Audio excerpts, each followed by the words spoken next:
훌륭한 감독들, 작가들, 기획자들, 배우들 이런 사람들이 다 참여를 하고 있습니다. 그래서 이걸 보면 예전에 대형 스튜디오의 제작 프로젝트와 굉장히 비슷한 양상인 것 같습니다. 다만 좀 차이가 있다면, 그래서 우려스러운 점이 있다면 이런 모든 딜들이 물론 준호 대표님이 말씀하신 대로 이해할 수는 있긴 하지만 이런 프로젝트의 경제성이 우려가 되고 있습니다. 대부분의 투자자들이 리스크를 꺼리는 사람들도 마찬가지로 최고의 탤런트에 베팅을 하고 있습니다. 그런데 이러면서 새로운 목소들이 기회를 얻지 못하고 있습니다. 플랫폼과 스트리밍이 인큐베이터로서 정말 다양한 스토리텔러들, 새로운 다양한 목소리를 키우면 좋겠는데요. 바로 이 부분을 저는 주목을 하고 있습니다. 페스티벌, 영화제 등을 통해서만 새로운 인재를 발굴할 수 있었는데 이제는 이런 새로운 목소리를 스트리밍 플랫폼에서 과연 찾을 수 있을 것이냐라는 그런 의문이 생기고 있습니다. 왜냐하면 다들 너무 대형 프로젝트와 제작에 몰리고 있기 때문입니다. 네, 좋은 지적을 해주셨는데요. 그 주제에 대해서는 조금 이따 좀 더 말씀을 나눠보도록 하겠습니다. 두 분 중에서 한 분이 이 차이를 좀 말씀을 해주셨으면 좋겠는데요. 획득한 컨텐츠, 그리고 자체 제작 컨텐츠의 차이에 대해서, 그리고 스트리밍 업체들이 이걸 어떻게 다르게 사용하고 있을까요? 대표님이 대답해 주시겠어요? 네, 아주 흥미로운 질문인데요. 최근에 대변혁이 진행이 되고 있는 것을 볼 수가 있습니다. 넷플릭스가 처음에 스트리밍을 시작을 했을 때에는 자체 제작 오리지널 컨텐츠가 많지가 않았습니다. 대부분 컨텐츠를 획득을 했었고요. 특히 극장 개봉을 하지 않는 스튜디오 컨텐츠를 확보하는 데 집중을 했습니다. 그런데 지금은 정말 많은 자체 제작 컨텐츠가 있고 단순히 이미 만들어진 컨텐츠를 획득을 하거나 라이센싱하는 것에 그치지 않고 있습니다. 그렇다면 지금 트렌드는 가능하면 다 오리지널을 제작을 하려고 한다. 왜냐하면 100% 저작권과 소유권을 확보해서 다양한 방식으로 이 컨텐츠를 활용할 수 있기를 희망하고 있기 때문입니다. 다양한 비즈니스 모델이 가능하고 또 다양한 방식으로 수익을 추가 창출할 수가 있기 때문이죠. 또 한 가지 흥미로운 것은 스트리밍 회사들이 이 모든 것에 대해서 오리지널이라고 하는 타이틀을 내걸고 있다는 것입니다. 심지어 획득한 컨텐츠도 오리지널이라고 부르는데요. 물론 틀린 말은 아니죠. 해당 스트리밍 플랫폼 차원에서는 오리지널한 것이고 다른 곳에서는 공개가 되거나 극장 개봉을 했거나 한 게 아니니까요. 네. 이런 자체 제작이 여러 측면에서 이점이 많다라는 것이죠. 더 저렴합니다. 많은 스트리밍 회사들이 게임 수준을 더 끌어올리고 경쟁을 하려고 하겠습니다. 그래서 앞다투어 영화 스튜디오나 방송국 네트워크 출신 임원들을 채용을 하고 인재들을 자체 보유하려고 하고 있습니다. 그리고 전에 없던 예산 긴축도 하려고 하고 있습니다. 와일드 와일드 웨스트처럼 과감했던 시절에 넷플릭스는 정말 많은 예산을 제작에 쏟아 부었었는데요. 요즘에 들어서는 TV 방송국 출신의 시니어 임원들이 들어오면서 영향을 끼치고 있고 예전에 했던 스튜디오들이 했던 그런 방식들을 이제 도입을 하고 있는 것입니다. 그러다 보니까 결국은 스트리밍 회사들이 예전에 제작 스튜디오와 굉장히 비슷해지고 있습니다. 정말 그럴 수 있겠네요. 지금 말씀하신 부분을 좀 이어서 얘기를 하자면 인프라 측면이나 또는 전체 접근 방법을 보면 예전 스튜디오 시스템을 점점 닮아가는 것을 볼 수가 있습니다. 스튜디오 시스템이 100년간 이어졌고 모든 것들을 그쪽에서 했다라고 했었는데요. 이런 과정에서 제작 담당 임원들이 있었고 구조가 이름이 바뀌었다고 해도 결국은 새로운 직함을 달았다고 해도 내용이 다 같아지는 것이죠. 이런 차원에서 궁금한 게 하나 있는데 이렇게 예전 제작 시스템이 복제가 되고 있고 익숙한 사람들의 얼굴들이 스트리밍 쪽으로 이동을 하고 있는데 그러면 얼마큼 이것이 창의력을 발산하는데 제약이 될지 궁금합니다. 만약에 이 과거 스튜디오들의 방식을 답습을 하고 있다면 그러면 이런 새로운 컨텐츠를 발굴을 하는 차원에서 효과가 어떨지요? 저도 말씀하신 내용에 동의를 합니다. 제가 사실 질문을 하려고 했던 것인데요. 지금 이야기를 들으면서 생각을 해보니까 결국 이 회사들이 스튜디오가 되고 있다는 것이죠. 이 헐리우드 권익 옹호 단체인 영화협회 회원사가 6개에서 최근에 5개로 줄었다라고 합니다. 근데 이것은 디즈니가 폭스를 인수했기 때문인데요. 그런데 넷플릭스가 최근에 이 협회에 가입을 했습니다. 그러면 넷플릭스를 이제 스튜디오로 봐야 된다는 것이죠. 예, 맞습니다. 최근에 이 문제에 대해서 저도 고민을 좀 해봤습니다. 이 스트리밍 회사들이 전달과 유통 메커니즘이라는 차원에서 차이가 있다는 거 외에 그러면 내부적인 구조 또는 인프라 그 자체를 보면 예전과 크게 다르지 않는데 그럼 이 회사들을 스트리밍 회사라고 칭할 수는 있지만 스튜디오라고도 할 수 있고 뭔가 전통적인 스튜디오라고 그렇게 차이가 없다 이런 생각을 하게 됩니다. 맞는 말씀입니다.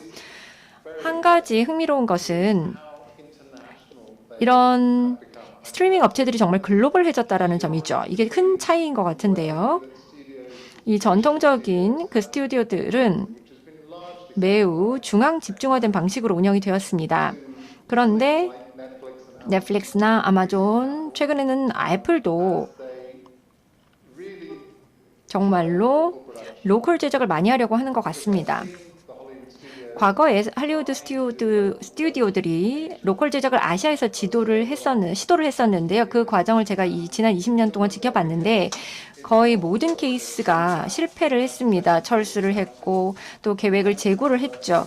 예를 들면 홍콩에서 콜럼비아 픽처가 아시아에서는 거의 처음으로 헐리우드를 도입을 하려고 했었죠. 와호장룡 같은 영화에 공동 투자를 하고 그 영화가 21년 전에 개봉이 되었죠. 그런데 당시에 해당 프로젝트를 담당했던 임원은 이제 홍콩에 있었는데 2, 3년 지나고 나니까 사무실을 철수를 하게 되었습니다. 콜롬비아 스튜디오가 계속 이런 식으로 투자하고 싶은지에 대해서 의구심을 갖게 된 것이죠. 최근에는 디즈니가 UTV를 인수를 했습니다. UTV는 인도의 최대 프로듀서이면서 스튜디오인데요. 2, 3년 후에 아니면 3, 4년 후인데 제가 좀 시간이 좀 헷갈리긴 하는데요. 아무튼 디즈니는 인도에서 영화 제작을 더 이상 하지 않겠다라고 결정을 했습니다. 인도의 최대 제작사를 인수한 지 얼마 안 돼서 그런 결정을 한 것이죠. 인도에서 자체 제작을 하기보다는 더 나은 전략이 아마도 다른 곳에서 충분히 수익을 이미 거둔 헐리우드 컨텐츠를 재배급하는 것이라고 판단을 한 것 같습니다. 그런데 스트리밍 업체들은 완전히 다른 접근 방법을 하고 있는 것이죠. 인도, 멕시코, 한국 다른 곳에서 로컬 제작을 하는 것입니다. 굉장히 흥미롭습니다. 할리우드 스튜디오들이 로컬 제작 전략은 아주 실패를 했는데 그래서 스트리밍 업체들의 내부적인 구조가 어떻게 다르길래 훨씬 더 성공을 하고 있는지 더 능력 있고 유연해서 헐리우드 이런 스튜디오들에 비해서 한국 제작사들과 협업을 더 성공적으로 할 수 있는 것인지 만약 그렇다면 무엇이 달라서 그런 것인지 궁금합니다.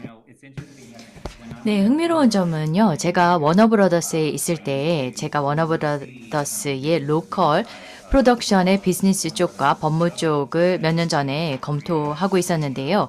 그래서 한국, 독일, 프랑스, 그리고 이태리 이런 지역도 제가 다루었던 지역에 포함이 되어 있었습니다. 그곳들이 주요 시장이라서요. 그리고 인도도 진출하려고 했었습니다. 중국도 그랬고요. 근데 사실 저희뿐만 아니라 모든 그 스튜디오들, 워너브라더스 포함해서 중국 진출을 시도했지만 거의 처참하게 실패를 했습니다. 중국 현지에 그 틀에 맞추지를 못해서 그랬습니다. 그리고 특히 법규 같은 것이 고객 기업들에게 불리하게 되어 있어서 상황이 더 경쟁하기 힘들었습니다. 그런데 요즘 같은 경우에는 넷플릭스를 보면은요. 현지 언어로 로컬 프로덕션을 하는 지역에서 아예 현지 인력을 고용하고 있습니다. 임원들도 그 지역에서 경력 있는 사람들도 채용을 하고 있는데 이것이 매우 효과적입니다. 왜냐하면 다른 예를 들어서 국제적인 그리고 LA 기반의 헐리우드 스튜디오들은 이 해외에 가서 진출을 할 때에 그들의 임원을 외국에서 보낸다던가 아니면 외국에 있는 오피스를 운영하려는 방법으로 하였는데 효과적이지 않았습니다. 현지 시장에 완벽하게 적응할 수 없었습니다. 한국에서는 프로덕션이 훨씬 소규모로 이루어집니다. 그리고 한국 영화 시장이 한국에서는 좋은 비즈니스지만 글로벌 대기업들이 뛰어들 만큼 규모가 크지는 않은데 넷플릭스는 분명히 그들에게는 가치가 있다고 판단하고 있고 아마존도 그런 것이죠.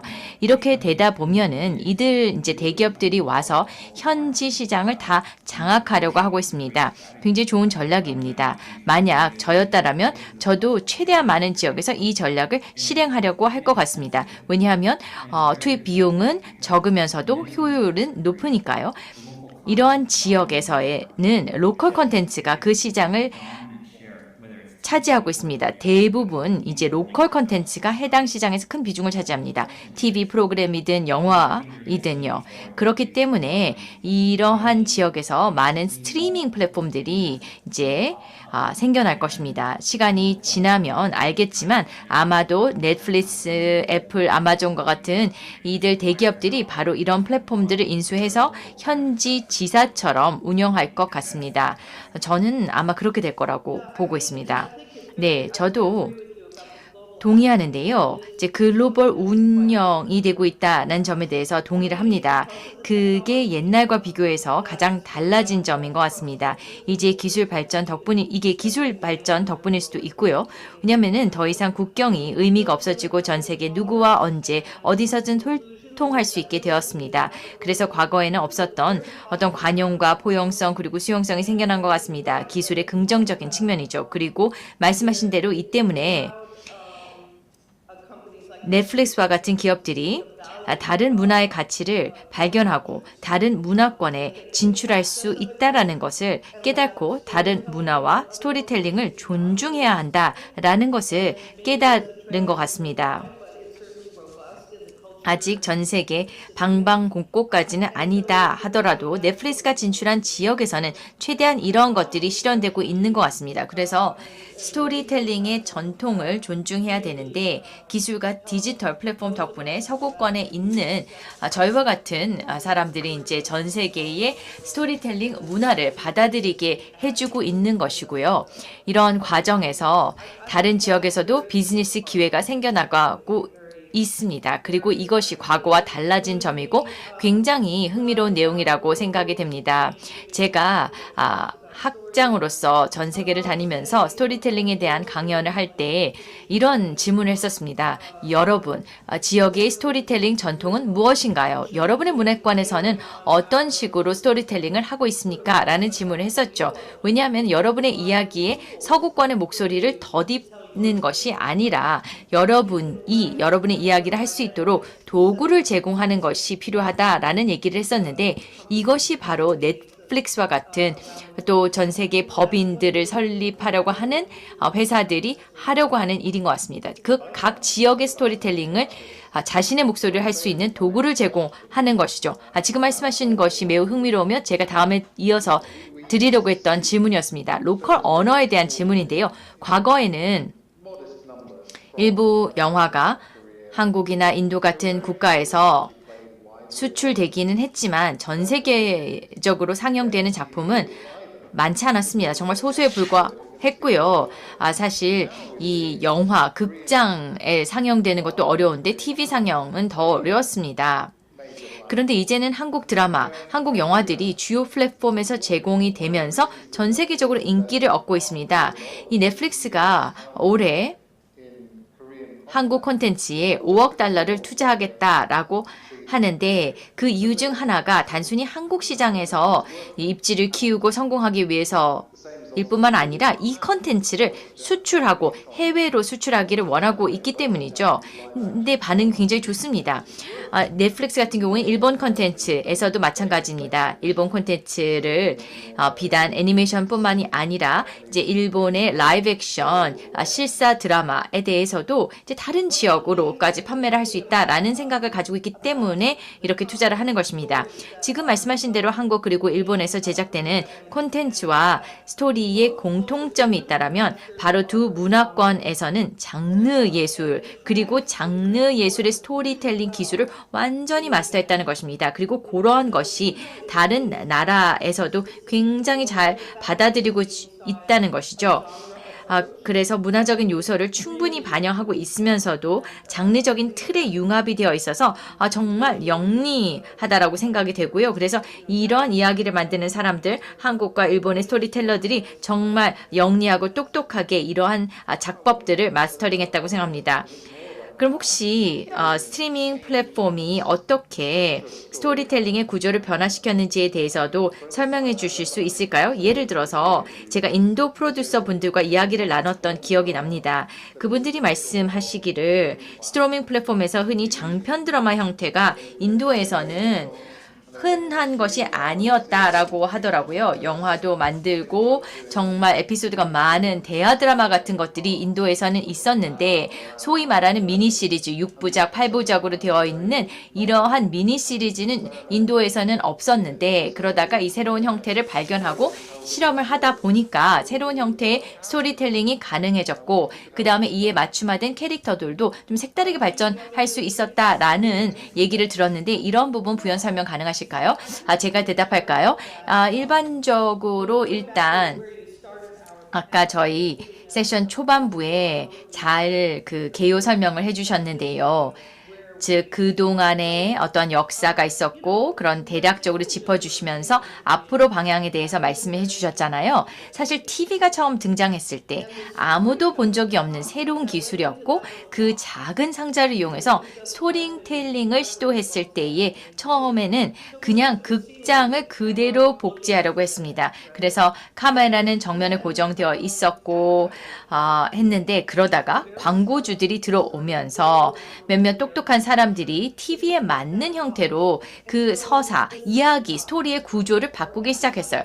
그러다 보니까 이제 시트콤이나 에피소드로 구성된 시리즈 같은 경우에는 TV가 등장하기 전에는 존재하지 않았던 방식의 스토리였습니다. 그래서 그 기술이, TV 기술이 그때 당시에는 파괴적인 혁신이라고 할 수 있습니다. 그래서 그 기술을 기반으로 해가지고 이제 시트콤이나 에피소드 구성된 시리즈 같은 것이 나오게 되었습니다.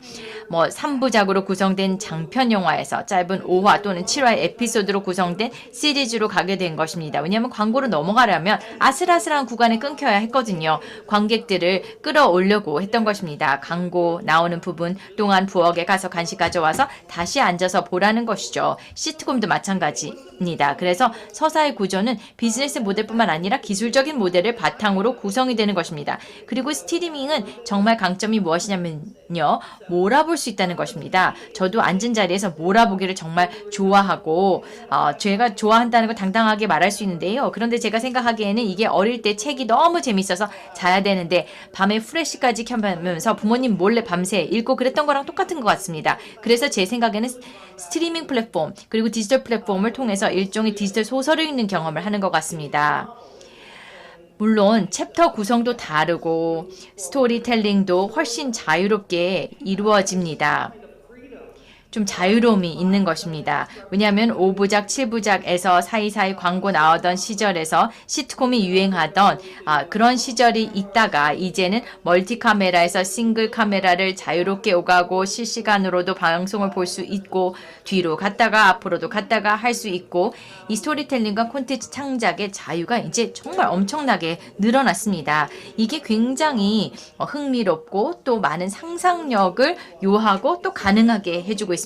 또 몰아보기 같은 경우에는 완전히 소비자 중심으로 변화한 것입니다. 시청자들이 아무 때나 원하는 방식으로 그리고 앞서 말씀하셨던 것처럼 되감기도 가능하고 그 다음에 앞으로도 감았다 할 수도 있고요. 다 몰아볼 수도 있고 잠깐 멈췄다가 다시 어디 갔다가 와서 볼 수도 있고 휴대폰을 볼 수도 있고 또 컴퓨터를 볼 수 있으며 아니면 집에 TV 아직 갖고 계시다면 그거로도 볼 수가 있습니다. 그래서 제 생각에는 이 이야기의 구조 자체가 정말 드라마틱하게 이 스트리밍이라는 형식 때문에 바뀐 것 같습니다. 그런데 변하지 않은 것은 바로 스토리텔링을 하려는 우리의 갈망입니다. 그래서 저는 이것을 스토리텔링의 엄청난 민주화라고 봅니다. 이 서구권의 사람들 그리고 특히 헐리우드가 비로소 이제 받아들이게 된 것이죠. 다른 문화권에도 정말 훌륭한 이야기가 있구나라는 것을 깨닫게 되었습니다. 이제는 새로운 세대의 임원들이 나오고 있고 디지털 기술과 함께 자라난 이 세대들의 경우에는 인터넷을 통해서 전 세계 사람들과 이야기도 나누고 다른 이야기들이 있다라는 것을 알고 있는 세대입니다. 그래서 이게 정말 가슴이 뛰는 일이라고 생각합니다. 제가 좀 길게 서사의 구조에 대해서 설명을 드렸는데 어쨌거나 핵심은 국적을 불문하고 이야기를 하려는 우리의 깊은 갈망은 변하지 않는다라는 것입니다. 우리가 공유하는 이 보편적 정서가 우리를 이어주고 또 다른 문화권에 대해서 호기심을 가지도록 해주는 것 같습니다. 이 팬데믹 기간 동안에요. 거의 다들 집에만 갇혀 지내는 듯한 느낌이었습니다. 그런데 온라인으로 전 세계를 여행할 수 있다라는 사실 정말 엄청나지 않았나요? 특히 여행 좋아하시는 분들 전 세계 어디든 가서 다양한 이야기를 들을 수 있었습니다. 넷플릭스와 다른 플랫폼을 통해서 이 같은 경험과 이런 스토리들이 접할 수 있었다는 것 정말 대단한 일이었다라고 생각합니다. 또 비즈니스 측면에서 흥미로운 점이 하나 있는데요. 그것은 바로 이 스트리밍 플랫폼들이 주목해야 되는 것 중 하나인데요. 바로 이 플랫폼들이 이제 글로벌하게 시청자들에게 다가갈 수 있다는 것입니다. 정말 너무나 무한히 많은 사람들에게 다가갈 수 있는 위치에 있다라고 생각이 되는데요. 예를 들어서 저희 부모님 같은 경우에는 한국 분들이시라서 영어 잘하지 못하십니다. 그래서 한국 케이블 TV에 대해서 따로 그 가입 신청을 하셔야 했었습니다. 근데 이것은 일본 분들, 중국 분들도 마찬가지일 것 같습니다. 이분들도 자신의 언어밖에 못하시니까 매달 40불, 50불 정도 별도의 케이블 채널 신청을 해야 됐었는데요. 그런데 지금은 물론 저희 부모님들께서 이렇게 기계를 잘 다루시는 편은 아니시지만 제가 넷플릭스 가입을 시켜드렸습니다. 그러니까 넷플릭스를 통해서 한국 콘텐츠, 한국어로 되어 있는 콘텐츠를 충분히 많이 보실 수 있으세요. 저희 부모님들이 혼자서는 넷플릭스 이용을 하기가 어려울 수 있으셨겠지만 이제 이분들도 케이블을 이용하지 않아도 된다는 상황이 된 것이죠. 그래서 스트리밍 플랫폼의 영향력이 정말 어디까지 확대되었는지를 보여주는 단적인 예라고 생각합니다. 네, 이제 마지막 질문 드리면서 마무리해봐야 될 것 같습니다. 지금까지 논의한 내용들에 대한 요약의 질문이 될 것 같은데요. 테리 교수님께서는 앞으로 새로운 목소리는 어디서 나올지 조금 우려스럽다는 의견을 조금 전해주시긴 했는데요. 그러나 마지막으로 말씀하셨을 때에는 이 스토리텔링이 많이 변화했고 다양해졌으며 보다 국제적, 글로벌해졌다라고 말씀을 해주셨는데 그럼 이 상황에서 저희는 미래의 인재 그리고 다양성에 대해서 낙관론을 펼쳐야 될까요? 아니면 비관적으로 봐야 될까요? 저는 타고난 낙관적인 사람입니다. 긍정적이고요. 제 성격은 변하지 않을 것 같습니다. 그런데 특히 이 질문에 대해서 교수로서 또 수년간 학장을 역임해온 사람으로서 학생들과 오래 함께 지냈던 사람으로서 생각을 해보자면 그동안 제가 많은 신예들의 등장을 보고 이 일에 대한 그들의 뜨거운 열정을 보았습니다. 사실 이 분야가 진입하기는 굉장히 어렵죠. 그럼 이런 질문을 하게 되는데요. 스트리밍 플랫폼과 인프라가 발전하고 성숙하면 그들이 스튜디오가 그랬던 것처럼 방어적으로 새로운 플레이어가 진입하는 것을 어렵도록 진입장벽을 높일 것인가? 라는 질문을 해볼 수가 있는데 저한테는 굉장히 중요한 문제가 무엇이냐면요. 앞으로 스트리머들이 더 성숙해지면서 새로운 목소리가 나올 기회가 더 많아질 것인가? 라는 질문입니다. 왜냐하면 제가 봤을 때에는 미래는 훌륭한 스토리텔링, 다양성 그리고 글로벌함이 있어야 된다라고 생각을 합니다. 이것이 미래가 나갈 방향이라고 생각하고요. 그럼 그 기회는 어디에 있을 것인가? 스트리밍 기업들과 주요 제작사들이 새로운 목소리를 기르기 위한 인큐베이터를 선뜻 운영할 수 있을까요? 필름스쿨만 얘기하는 것은 아닙니다. 필름스쿨만 너무 부담이 가중되어서는 안 되는 일이라고 생각하고요. 이런 인큐베이터가 과연 존재할까요? 썬댄스 재단도 랩을 운영하기는 하지만 업계 차원에서 인큐베이터와 랩에 투자할 필요가 있다고 생각합니다. 자신들의 산업에 스스로 투자하지 않는 유일한 산업이라고 생각됩니다. 예를 들어서 스포츠 업계를 보면은 야구와 같은 경우에는 팜 시스템이 있습니다. 그것도 미래 세대 인재에 대한 투자입니다. 그렇게 인재를 육성하고 개발하는 것입니다. 가장 뛰어난 인재들이 탑이 되고 결국 메이저리그까지 진출하는 그러한 체계 시스템이 있는데요. 그런 모습이 우리 업계에서는 일단 보이지 않고 있습니다. 이런 부분을 스트리밍 기업들이 앞으로 고려하고 있지 않은지 잘 모르겠습니다. 실현된다면 정말 좋은 쪽으로 파괴적인 혁신이 될 것 같습니다. 스튜디오 시스템이 발전해온 관행에서 벗어나는 좋은 계기가 될 것 같습니다. 이렇게 인큐베이터와 랩을 활용하면요. 오늘도 사실 기사가 났는데 조지 클루니, 캐리 워싱턴, 돈 치들, 브라이언 로드 이런 분들이 힘을 합쳐서 팀 베벤도 참여했는데요. 필름 메이킹 이 랩 스쿨을 설립해서 시범 운영할 것이라고 합니다. 고등학교에서 하는 이제 랩 스쿨을 설립하는 것인데요. 저도 비슷한 프로그램을 운영했었습니다. 스스로의 목소리를 찾고 이야기를 할 수 있도록 소외계층을 대상으로 했었는데요. 유색인종 학생들도 포함이 되어 있었습니다. 여기에서 중요한 점은 더 어린 학생들을 타겟팅하는 것입니다. 그래서 9학년, 10학년, 12학년 이렇게 일찍 시작해야 합니다. 미래의 스토리텔러들이 어디에 있겠습니까? 이게 새로운 인재를 찾아내고 육성하는 길입니다. 제가 조금 장황하게 또 답변을 드렸는데요. 그렇다고 제가 비관적으로 보는 것은 아니고요. 다만 질문을 던져보고 싶습니다. 이 업계의 새로운 질서가 미래의 인재, 즉 다양한 목소리에 투자를 할까라고 하는 질문을 던져보고 싶습니다.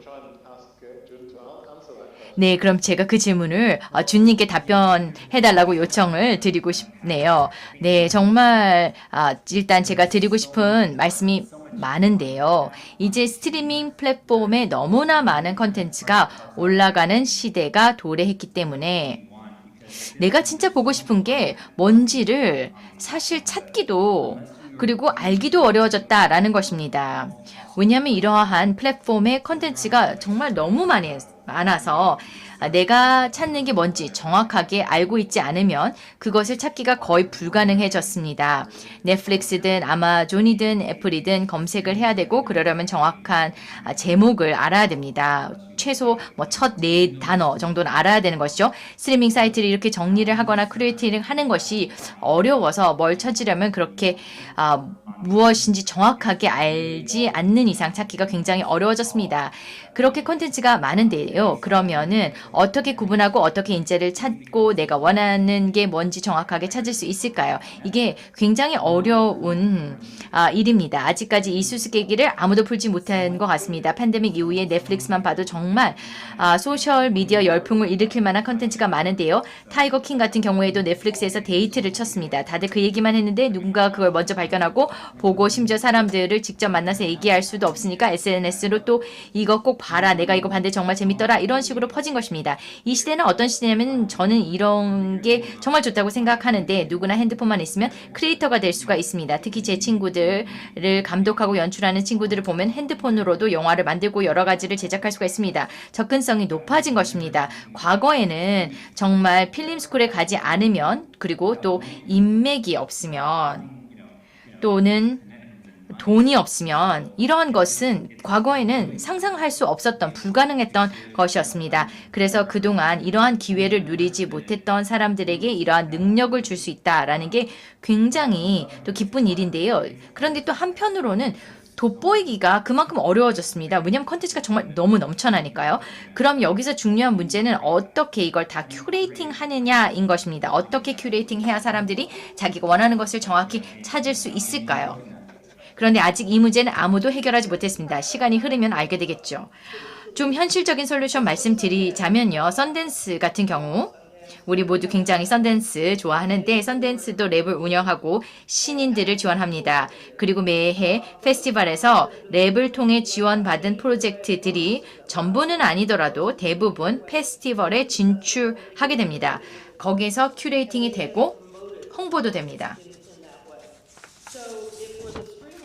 그러니까 스트리밍 회사들이 만약에 물론 그분들이 제 제안을 귀담아 들으실지는 모르겠지만 혹시 들으실 수도 있으니까요. 말씀을 드리자면 그분들이 만약에 인큐베이터나 랩을 만들어서 신인들을 개발하고 육성한다면 별도의 섹션을 플랫폼 상에서 만들어서 이 새로운 크리에이터들이 몇 날 며칠의 작품을 선보일 텐데 저희가 어떤 인재를 발견하고 양성했는지 한번 와서 보십시오라고 홍보를 할 수 있는 것이죠. 이렇게 대중들에게 선보이는 것은 어렵지 않은 일일 것 같습니다. 그러려는 의지만 있으면 되는 것이라 생각하고 현실적인 방법이라고 생각을 합니다.